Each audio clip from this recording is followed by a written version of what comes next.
Hello, and welcome to insight.tech Talk, where we explore the latest IoT, edge, AI, and network technology trends and innovations. I'm your host, Christina Cardoza, Editorial Director of insight.tech.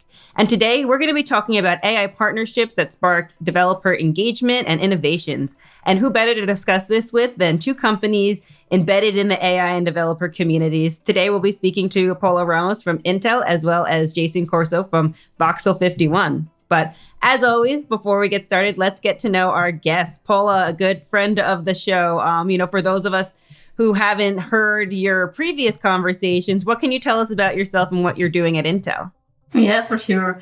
Thank you, Christina, for having me here. So I'm so excited. I'm Paula Ramos. I have a PhD in computer vision and machine learning, and I'm working at Intel as AI Evangelist, working with multiple products and multiple developers around the globe.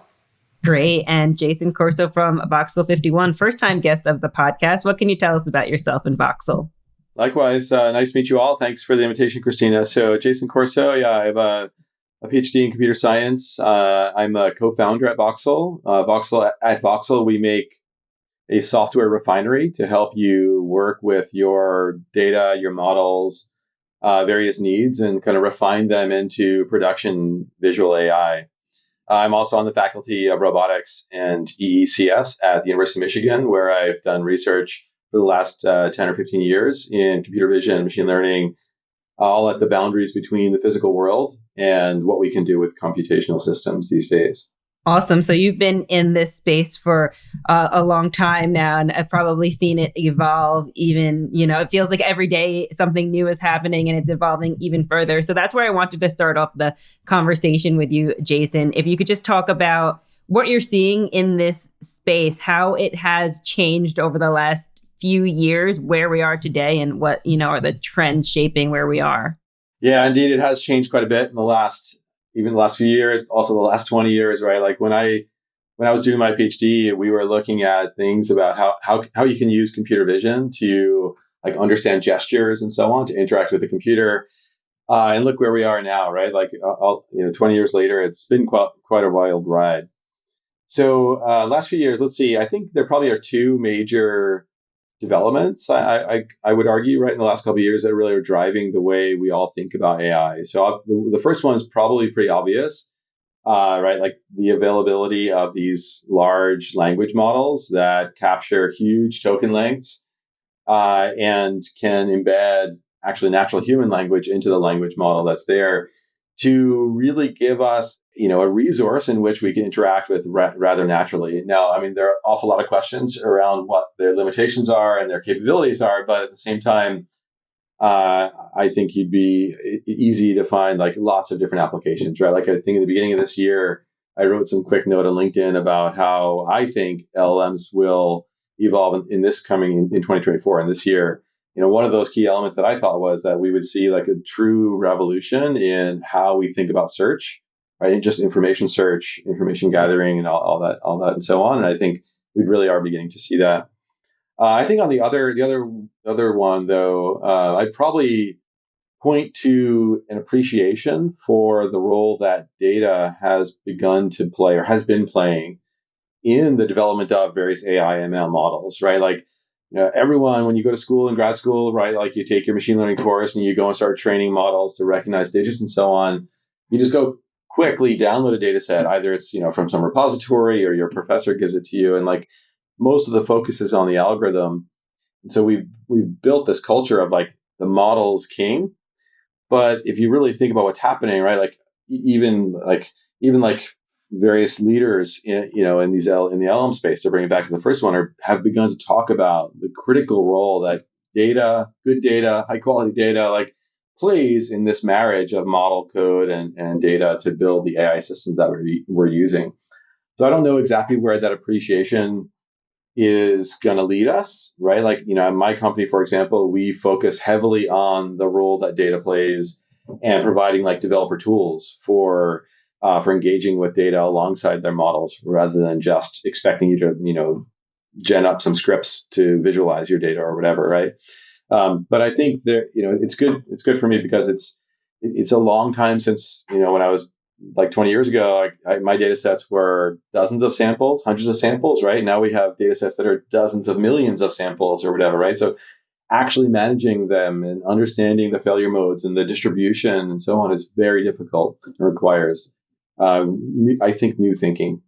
Yeah, absolutely. And you mentioned the search and information gathering. I'm definitely seeing on the consumer side, AI being more prominent in these areas when I search on Google or anything now, instead of just getting a list of links, an answer from Gemini comes up. So it's interesting to see how AI is evolving, but I'm glad you brought up the LLMs, the repositories and algorithms and, this data and these models, because it's really the developers that are pushing these advancements forward. A lot of times on insight.tech, we're writing about advancements in manufacturing and retail and education, how businesses are using AI to transform their spaces, but what's behind these transformations are really developers that are building these solutions that are, working with LLMs. So Paula, I'm curious from your take, because you work with a lot of developers, you talk to a lot of developers in this space. What has their role been in keeping up with AI, and how can they even, continue to compete in this space with all of the advancements and skill sets happening? Yes, that is a great question. I think that all of the developers are looking for their path every day because the things are changing so fast. But the main thing that we need to have in mind as developers, what kind of challenges we have, is that we need to drive innovation in a huge field that is the artificial intelligence. So we need to be creative, we need to build intelligence applications, and we need to solve problems. So maybe we have the same problems that we have 20 years ago, as Jason was mentioning, but we have better tools right now. We have a better way to approach those solutions, but we need to be so creative with those solutions. So still we have a lot of tools, and we need to think about the final user of the applications. So I think that there are some challenges right now, and still we have room to improve. That is, model development, data management, or how we can deploy those models in the easy way. So we need to use a cloud system, or we can use an edge solution.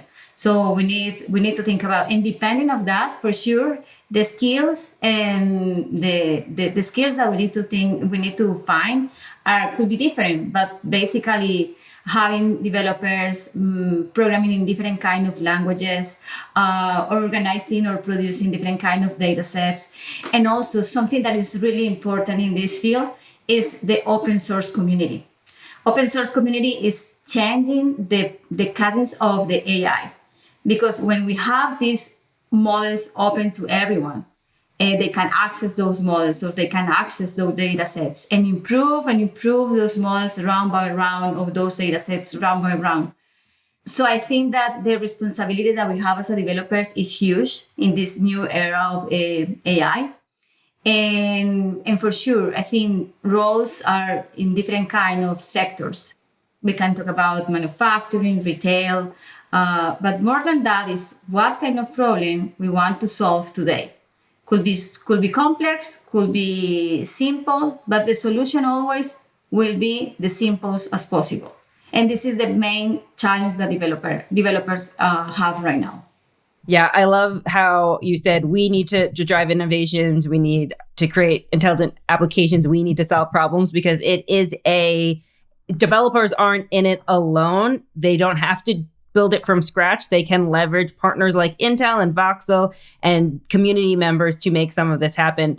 For instance, I love that Intel has the Edge reference kits, and sometimes you guys are walking them through how to build a solution and giving them the code to do self-checkout or to build something in manufacturing, and they can just customize it after they learn a little bit more about it and how to do that. So, I'm curious, in what other ways can developers partner with companies like Intel, and how that's going to benefit them, to reach out into these different areas and to ask for help or ask questions and be a part of the Intel community or other open source communities?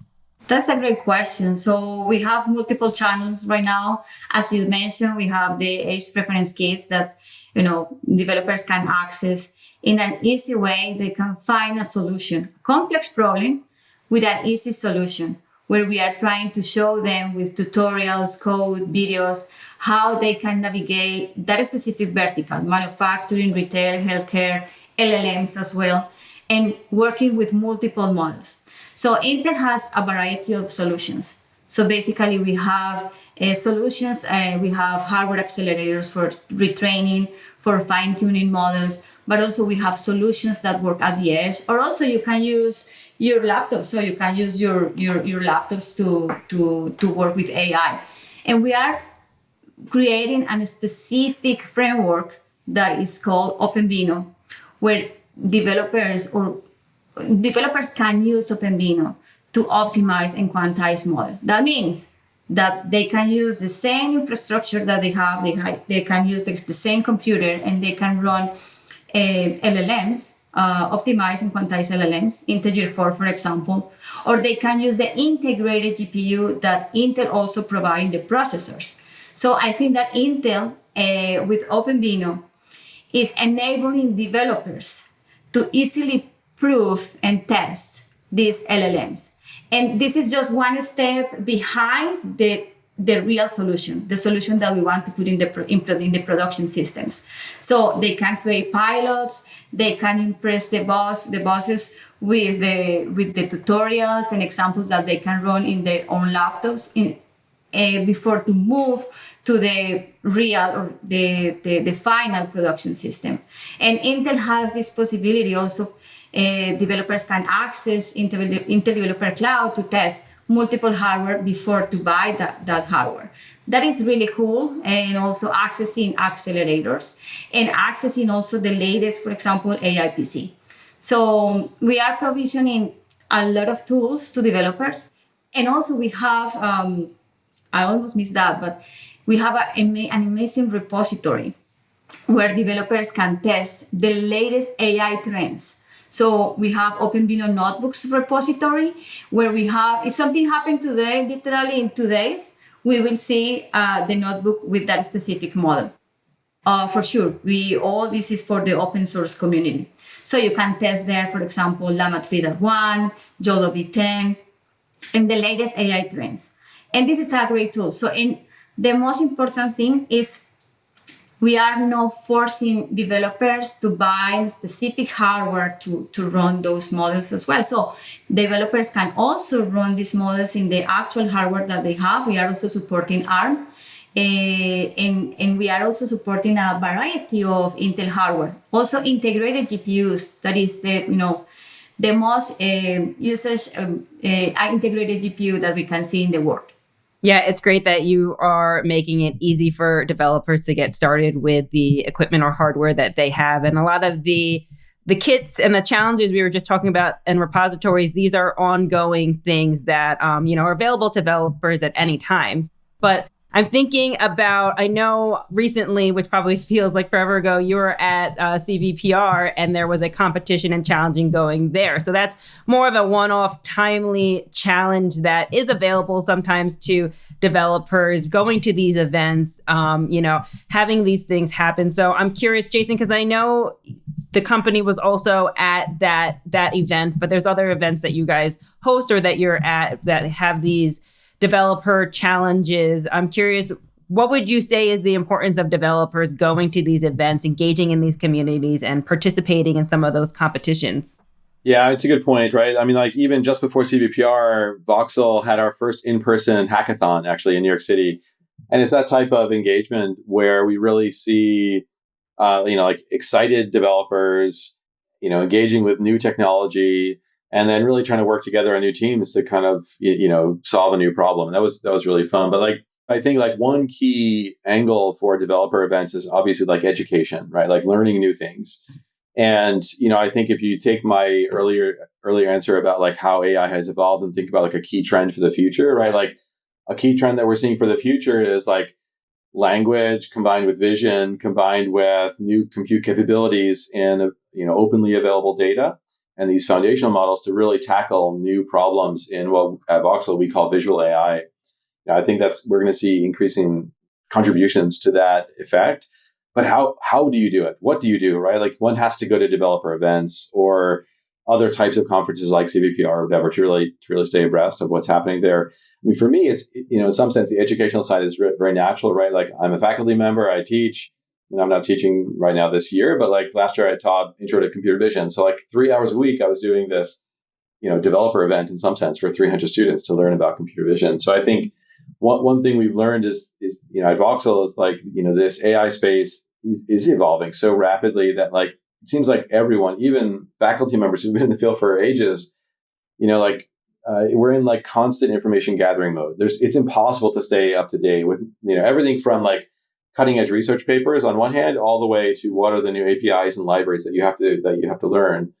And so to do this, at least, at Voxel, like what we've tried to do is maintain like a weekly, at least one per week, if not more per week, sort of technical output that in some form of an event, like different formats that really allows the community to stay engaged. So like, we have an events calendar at voxel51.com that we can include in the show notes. That, I think we have something like 24 events scheduled between now and the end of the year. Just personally, for example, every Monday at noon Eastern, I maintain these open office hours where like kind of anyone can sign into them. They're on Zoom, and we talk everything from like a couple of weeks ago we were reviewing someone's paper, and like we went through slides and like actual like technical model, all the way to like oftentimes I get asked like, this is my first time thinking about getting into computer vision. What should I look at first?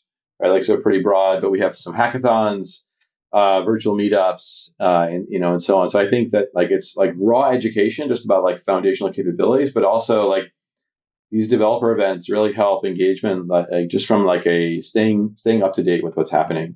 That's great, and that's awesome that you have those open hours that developers can just join and start to learn. I'm curious because obviously there are virtual conferences, then there can be conferences in different parts of the world, and it can be tough for developers. They can't go to all of them, or there's just so many out there. It's hard to choose from. Is there anything coming up that you want to call out that developers should have on their radar, or is there anything, any other resources available to them online that you think that they should take advantage of? What Paula was saying earlier, like being open source is like the gateway to fostering innovation, right? Like our software at Voxel 51 is called 51. It's on GitHub. We have a permissive licensing for the like open source component of it, which is basically like one user, one machine, local data. You can fork it. You can submit PRs. We make releases. I think it's on the order of every 1 to 2 months. Every release that we have has some content from our community, and we've been educated so much over the last 4 years since we released it from community needs and community contributions. And most recently we have this new functionality called panels, which 51 is basically like a visual component as well as a software SDK for doing the work that we're talking about here, like data and model refinement.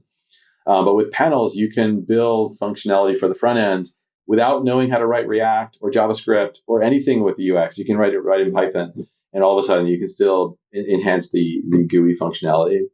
So I think those are great ways, actual events, but also just like becoming a part of open source projects is another way to get involved in the developer ecosystem for AI.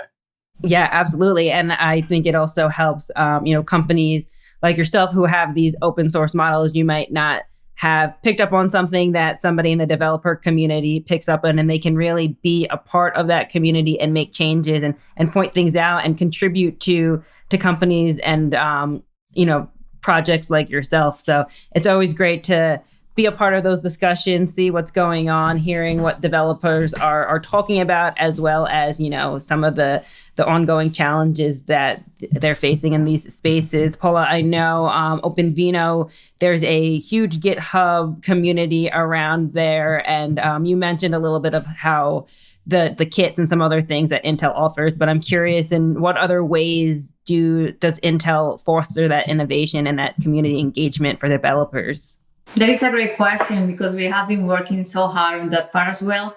So we have multiple ways, or we are creating multiple ways to create, this innovation with developers. So we have one program that is the innovator program where we have multiple developers around the globe that they can try, they can test technology, they can make their own applications, and they can share that with us.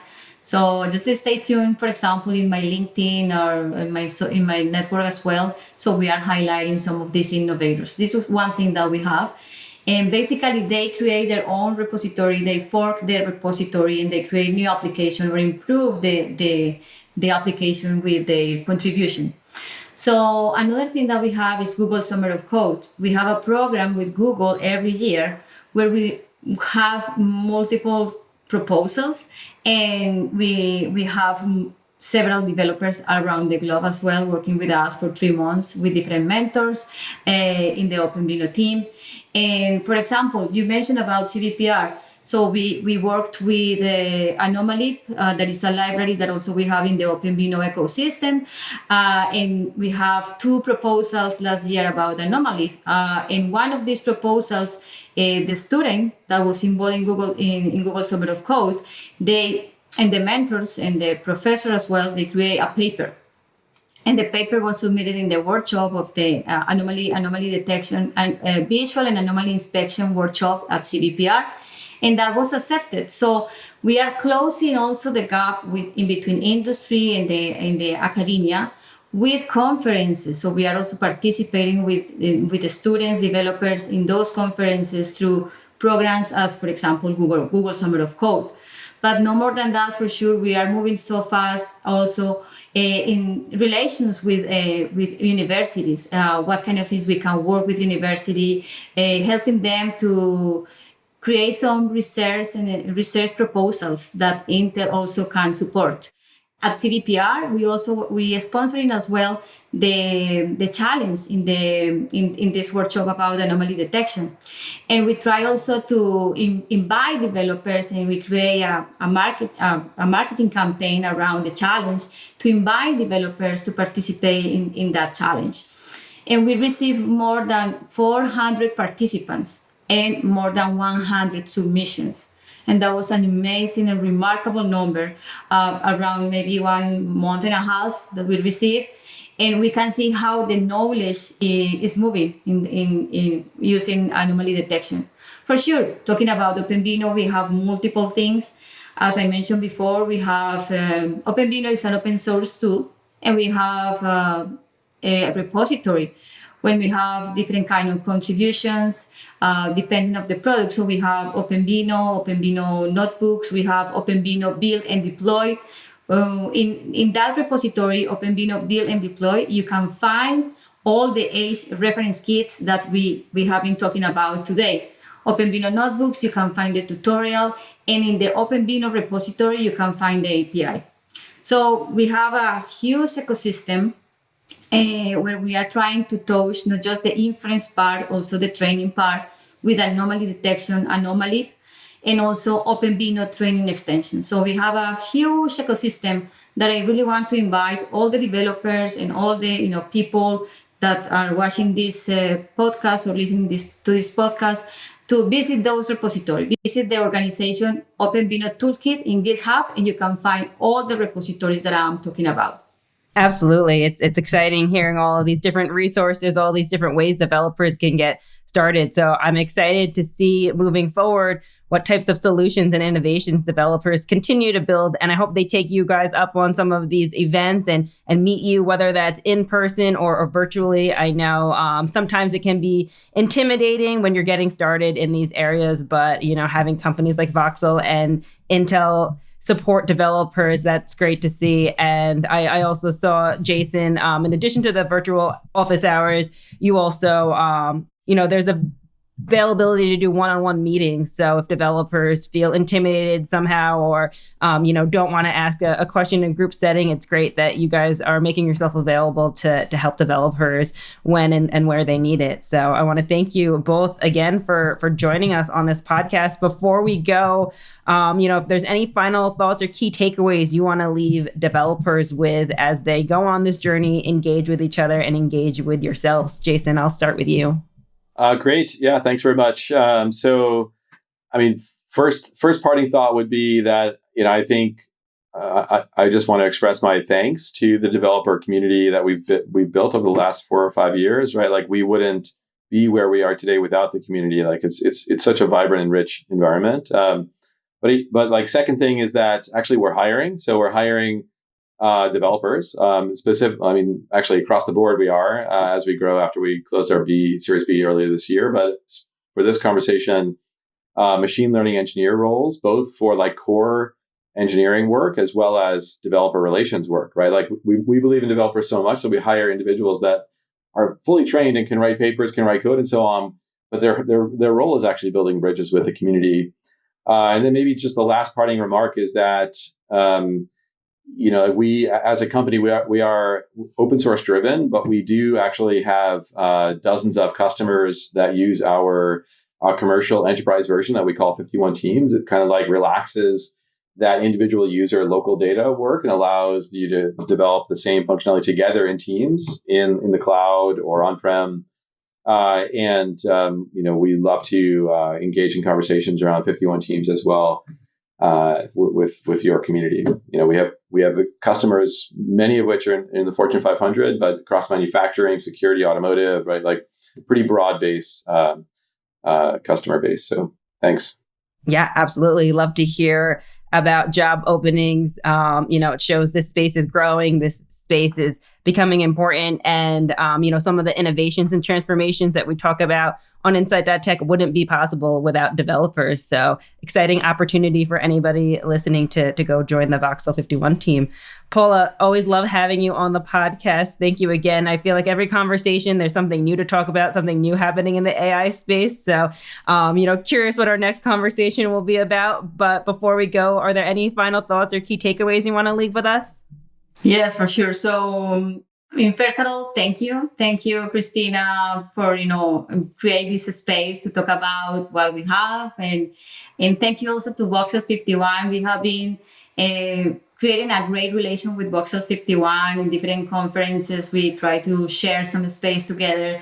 And this also talked pretty well about that we have the real intention to work in the open source community. So we are open to work with all of you, try to find the best path to developers, because here the most important thing are developers. So the company for sure is really important. We have a lot of things to learn from the company, what kind of products we can provide, what kind of tools we can provide to developers. And always we are thinking that we need to enable you to use this hardware and software that we can provide, and you can accelerate, you can improve your pipelines and your workloads. That is the main intention.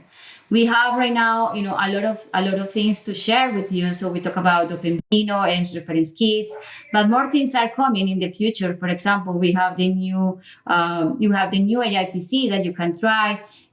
We have a new engine in the microprocessor that is the NPU, Neural Processing Unit, that we can also expedite and accelerate part of the conventional and generative AI, process with that small device. This is one of the things that we can talk about in the future, Christina. For sure. Thank you again. And I'm looking forward to connect with all of you.